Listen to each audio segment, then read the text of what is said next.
Aujourd'hui, on prend un grand bol d'air frais, direction la montagne. On vous emmène en vacances à 1 heure de Nice, dans la petite station de Valberg, entre ski alpin, promenade en forêt et découverte du terroir local.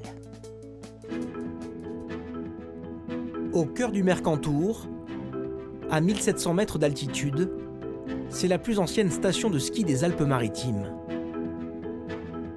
Elle se découvre aussi en plongeant dans la forêt de Mélèze pour une balade en raquette, avant de déguster les produits locaux. 9 heures et déjà les premiers skieurs. Le domaine s'étend sur 90 km. Le ski alpin reste un incontournable. C'est génial.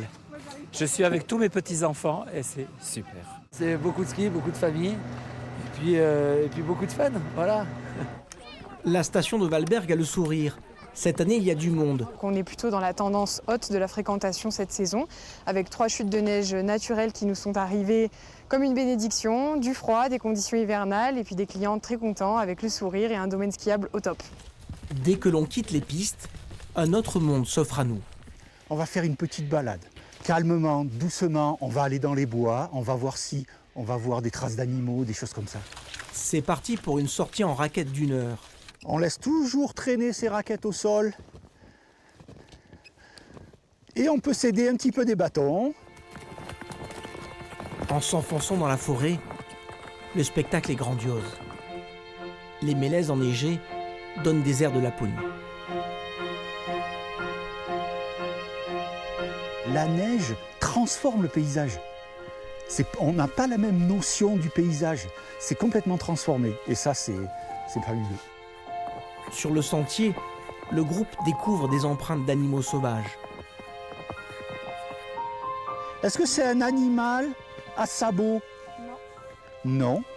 Il va attendre qu'on soit plus loin et il va regagner sa tanière. C'est un abri naturel, c'est une couche en fait. Donc un animal, là, tous les soirs, il vient là, il dort. Et là, franchement, je suis pratiquement sûr qu'il est en train de nous regarder là. Qu'est-ce que tu as aimé dans le paysage? Les arbres, c'est beau, la nature. C'est reposant et puis en même temps, c'est vrai qu'on a accès à des paysages qu'on n'a pas l'habitude de voir sur les pistes. Après la balade, direction le marché.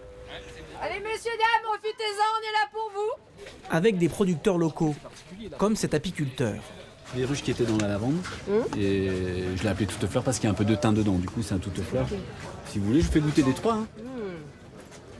Ouais. Super bon. Et la vente directe, ça marche très très bien. Ouais. Les gens aiment ça, ils ont envie de nous voir. Nous, on échange beaucoup, on discute avec eux, on leur explique énormément de choses. Ils connaissent plein de choses maintenant, tous nos clients. Là. En apiculture, ils sont presque aussi bons que nous maintenant. À un peu plus d'1 heure de Nice, Valberg garantit un dépaysement total à ses visiteurs.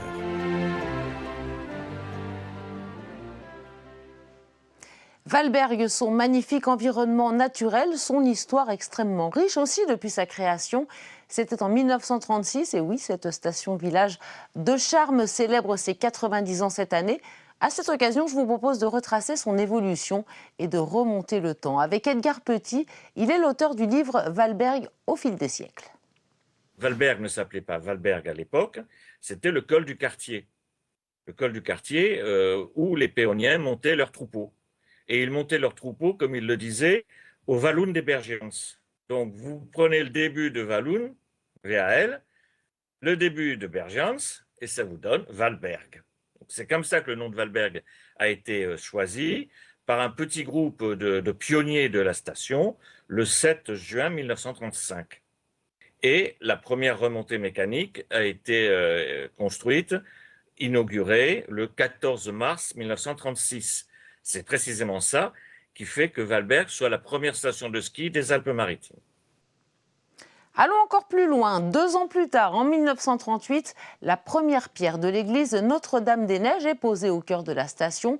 Son architecture est singulière. On en parle dans un instant avec Edgar Petit qui reviendra aussi sur des bâtisses imaginées il y a plus de 70 ans. Mais d'abord, l'église Notre-Dame-des-Neiges. Elle est construite un peu sur le modèle d'un chalet.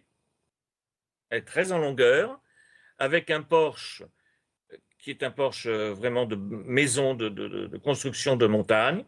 Et à l'intérieur, Vous êtes dans une voûte très basse, tout en longueur, avec les litanies de la Vierge qui sont peintes sur le plafond de l'église. C'était volontairement une église de montagne qui a été construite.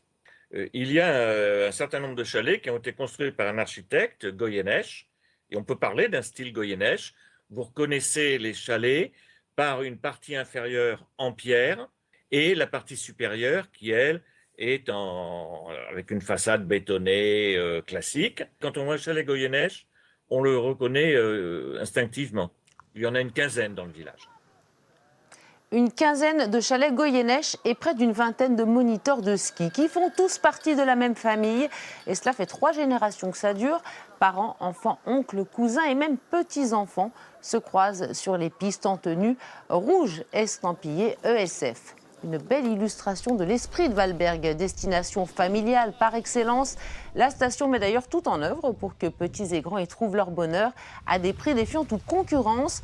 Valberg a par exemple lancé l'opération Jackpot, un forfait journalier acheté, le second à moitié prix.